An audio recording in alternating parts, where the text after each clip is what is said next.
अरे यार 3 बजे फिल्म शुरू हो जाएगी, तू क्या कर रही है? बस मुझे 5 मिनट दे, मैं अभी साड़ी बदल कर आती हूँ। अरे बहू, तू अचानक कहाँ जा रही है? तेरी सास तुझे आवाज दे रही है। अरे छोड़ ना, ये बुढ़िया कभी नहीं सुधरेगी। क्या हुआ माँ जी? मैंने आपको कितनी बार मना किया है कि मुझे जाते हुए टोका मत कीजिए। मैं फिल्म देखने जा रही हूँ। तू अभी चली जाएगी तो मेरे लिए खाना कौन बनाएगा बहू? सुबह से भूखी बैठी हूँ। अरे माँ जी, आप कौन सा घर का काम करती हो जो आपको भूख लगी है? अच्छा, मुझे देर हो रही है, चलना रीटा। अंजलि के जाते ही सीता देवी अपनी किस्मत को कोसते हुए सारा दिन घर में भूखी बैठी रहती हैं। इस तरह अंजलि अपना बहू होने का कर्तव्य कभी नहीं निभाती थी। वहीं दूसरी तरफ अपनी सास के खाते से पैसे निकाल के अपने शौक पूरे करती थी। लेकिन सीता देवी इस उम्मीद पर थी कि एक दिन उसकी बहू सुधर जाएगी। फिर एक दिन सीता देवी की जुड़वा बहन गीता देवी वहां आती है। अपनी बहन को घर के काम करते हुए देख गीता देवी आग बबूला हो जाती है। अरे ये सब यहाँ क्या चल रहा है सीता? तेरी बहू कहाँ है जो तू घर के काम कर रही है? सीता देवी भावुक होकर रोने लगती है। अब तुझसे क्या छुपाऊं? मेरी बहू रत्ती भर भी मेरी इज्जत नहीं करती। मजबूरी में मुझे घर के सारे काम करने पड़ते हैं। वो तो बस सारा दिन अपनी सहेली के साथ सैर सपाटा करने में लगी रहती है। अच्छा, तो उस चिड़िया के पर निकल आए। तू चिंता मत कर, मैं ऐसी कई बिगड़ैल बहुओं को ठीक कर चुकी हूँ। अब मैं इस चुड़ैल से निपटूंगी।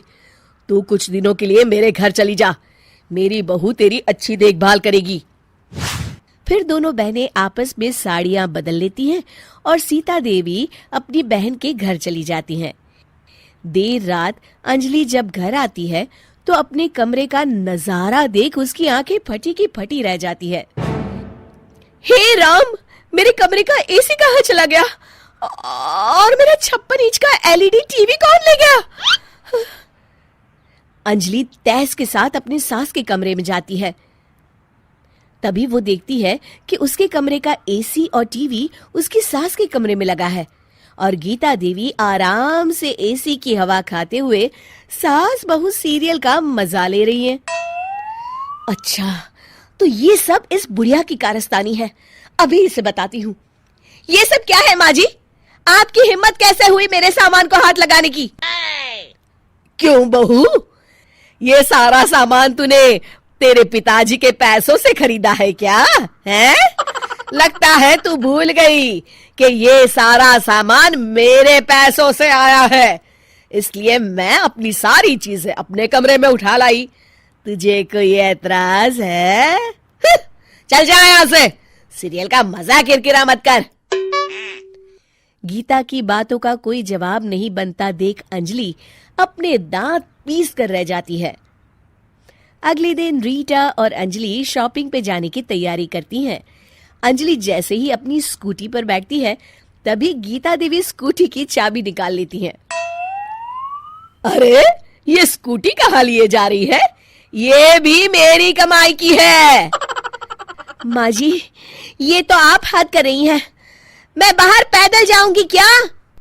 हाँ, पैदल जा। वैसे भी तुझे घूमने का शौक है, मुझे नहीं। देखिए माँ जी, इस तरह मेरी सहेली के सामने मेरी बेइज्जती करके आप ठीक नहीं कर रही हैं। आप मुझे अच्छी तरह जानती हैं, बाद में आपको पछताना पड़ेगा। अच्छा, तो तू नहीं सुधरने वाली? मेरे ही घर में मुझे ही धमकी दे रही है? तेरी याददाश्त के लिए बता दूं कि ये मकान मेरे नाम पर है। अब तू देख, मैं आज ही अपने बिल्लू वकील को बुलाकर ये सारी जायदाद अनाथालय को दान कर देती हूँ, फिर तुझे एक ढेला भी नहीं मिलेगा। गीता की बातें सुनकर अंजलि के पैरों तले जमीन खिसक जाती है। अरे अगर तेरी सास ने तुझे अपनी जायदाद से बेदखल कर दिया तब तो तू सड़क पर आ जाएगी। मैं तो कहती हूँ चुपचाप अपनी सास से माफी मांग ले अंजलि। हाँ, तू बिल्कुल सही कहती है। मेरी सास का कोई भरोसा नहीं है। अरे नहीं नहीं माँ जी, ऐसा गजब मत करिए। आज के बाद मैं आपको कोई तकलीफ नहीं दूंगी और घर के सारे काम ना मैं ही कर लूंगी। मैं आपको एक अच्छी बहू बनकर दिखाऊंगी। कुछ दिनों के बाद, ये लीजिए माँ जी, आराम से गाजर का हलवा खाइए। खुशबू तो बहुत अच्छी है। हाँ माँ जी, वैसे मैंने सब काम कर लिया है, तो मैं आपके पैर दबा दूं? आप आराम से हलवा खाइए। इस तरह गीता देवी अंजलि को सही रास्ते पर ले आती हैं और सीता देवी वापस अपने घर में आकर रहने लगती हैं।